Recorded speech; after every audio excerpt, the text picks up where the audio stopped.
ఎక్కడి నుంచి వస్తున్నాయి అనేది ఉంటుంది. అది అబ్జర్వ్ చేయండి మీరు. అదే పరిస్థితులు అంటే 50 లీటర్లు వస్తున్నాడంటే వాడు ఏదో కల్తీ చేస్తున్నాడు అనేది మీరు అబ్జర్వ్ చేయాలా. అటువంటి అదే దాని గురించి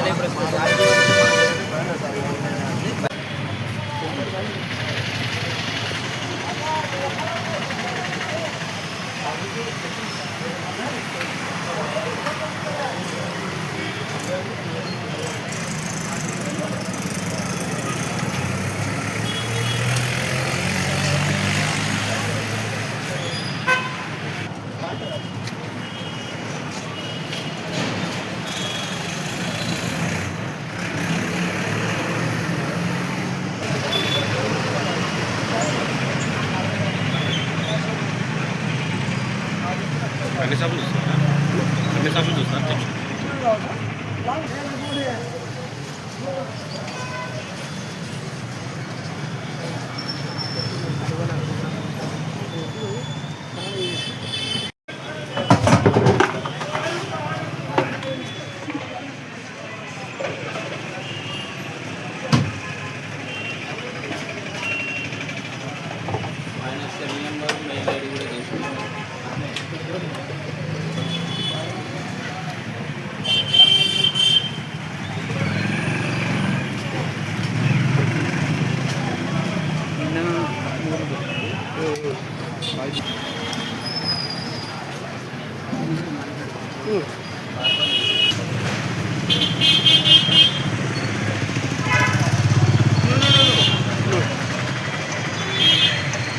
అయిపోయి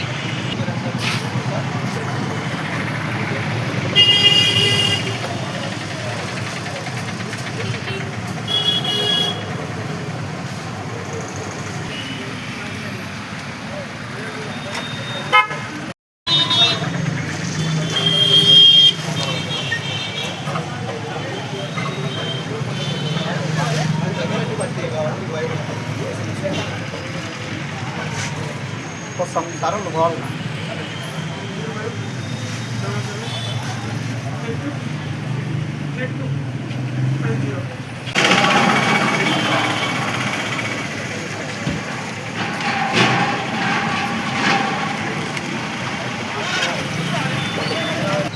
పల్లెల్లోనే పట్టిస్తున్నాడు.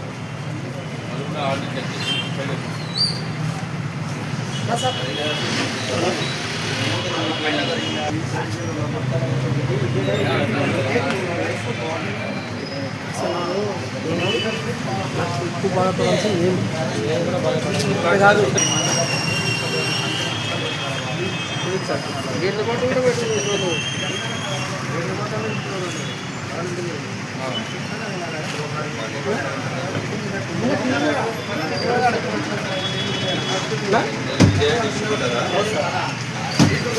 పెట్టాలి అందుకు పోయింది.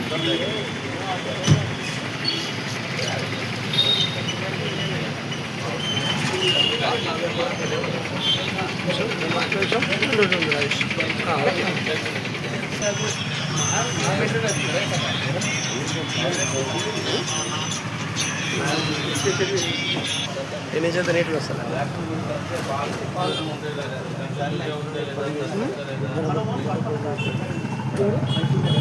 రైతులే నీకు మోసం చేసేటప్పుడు పట్టియడం కదమ్మా.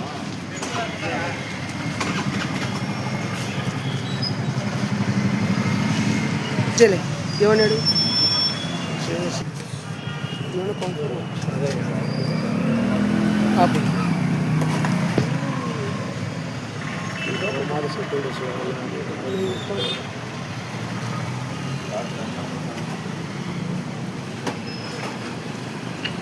మీరు పొండుపల్లి పెట్టలే హరిబాబు యాంటీ పెట్టలే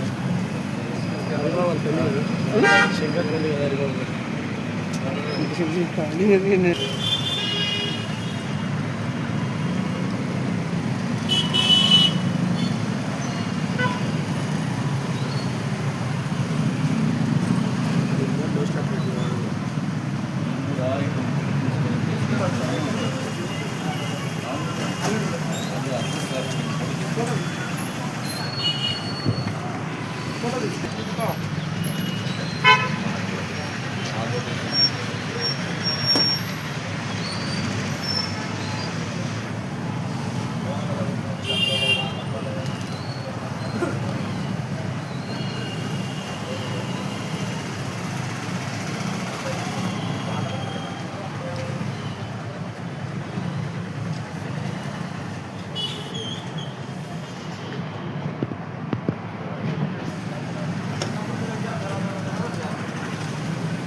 నార్మల్ అనమాట. ఈ కలర్లు డిఫరెంట్ వస్తే అడల్టేషన్ ఉన్నట్టు. ఇప్పుడు ఈ కలర్కి మనకు మ్యాచింగ్ అవుతాయి. ఈ రెండు డబ్బులు ఏముంటే కలర్ మనకు బాగున్నట్టు.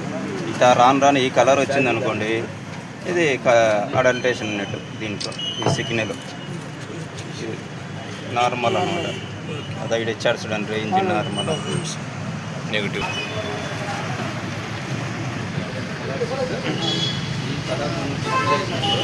కలర్ ఉంటే కూడా నార్మల్ పెరుగుకుంటూ వచ్చిన అదే కలర్లో పెరుగుకుంటూ వచ్చిన పర్సెంటేజ్ ఎంత పర్సెంటేజ్ పర్సెంటేజ్ ఈ రెండు కలర్లు నార్మల్ అది ఉంది కదా.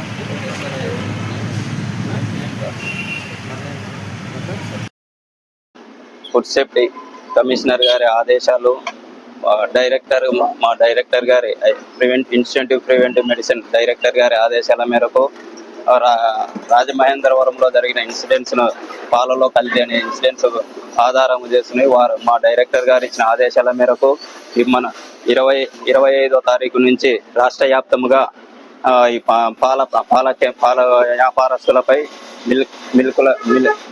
మిల్క్ కేంద్రాలపై విస్తృతంగా తనిఖీలు చేయమని ఆదేశించడం జరిగినది. అందులో భాగంగా మేము కూడా 25వ తారీఖు నుంచి మన నంద్యాల జిల్లాలో పాల కేంద్రాలు తనిఖీ చేస్తున్నాము. మొన్న 25వ తారీఖు వచ్చేసి నంద్యాలలో కొన్ని పాల కేంద్రాలు చూడమనేది. నిన్న కూడా విజిలెన్స్ అండ్ ఎన్ఫోర్స్మెంట్ వారితో ఆత్మకూరు, నందికొట్కూరు, అక్కడ పాములపాడు ఏరియాలో కూడా జరిగినది. ఈరోజు అదే విధంగా మన నంద్యాల పట్టణంలో మళ్ళీ ఈరోజు కూడా శ్రీనివాస్ సెంటర్లో ఉన్న బాలాజీ కాంప్లెక్స్ తేజస్విని మిల్క్ పాయింట్కు వచ్చేసి మనం ఇక్కడ ఇది పాలు అమ్ముతున్న అతని పాల క్యాన్లను తనిఖీ చేసి ర్యాపిడ్ కిట్ల ద్వారా తనిఖీ చేయడం అనేది. ఆ ర్యాపిడ్ కిట్లలో అన్నీ నార్మల్గానే ఉన్నాయి. అయినా కూడా ఇంకా సూక్ష్మమైన అంటే మైక్రోబయాలజీ కానీ కెమికల్ అనాలిసిస్ పరీక్షల కొరకు ఇన్ఫార్మల్గా శాంపిల్గా నమూనాలను సేకరించి ఇవి చెన్నై ల్యాబ్కు పంపించడం జరుగుతుంది. ఆ చెన్నై ల్యాబ్లో ఏమైనా అడల్టేషన్ అని ఉన్నట్టు తేలితే వీరిపై FSSAI యాక్ట్ చట్టం ప్రకారం తగు చర్యలు తీసుకునబడునని తెలియజేయడం అనేది. మేము ఆత్మకూరులో తనిఖీ చేస్తుండగా మాకు ఆత్మకూరు పట్టణ సిఐ గారు సమాచారం తెలపగా ఇక్కడ కల్తీ నెయ్యి ఉన్నట్టు ఉంది అని అనుమానంతో ఆయన ఫోన్ చేయగా మేము విజిలెన్స్ డిపార్ట్మెంట్ కలిసి వెళ్ళి వాళ్ళ ఇంట్లో పోలీస్ డిపార్ట్మెంట్తో కలిసి ముగ్గురం కలిసి తనిఖీ చేయగా అక్కడ వారి ఇంట్లో ఒక 20 కేజీల మాదిరి ఒక స్టీల్ క్యాన్లలో నెయ్యి ఉన్నది. ఆ నెయ్యిలో మాకు కల్తీ ఉందని అనుమానంతో అక్కడ ఆ శాంపిళ్లను సేకరించి స్టేట్ ఫుడ్ ల్యాబొరేటరీ నాచారం హైదరాబాద్కు పంపుతున్నాము. ఆ నివేదికలు వచ్చిన పైన అతనిపై చర్యలు తీసుకున్నాము.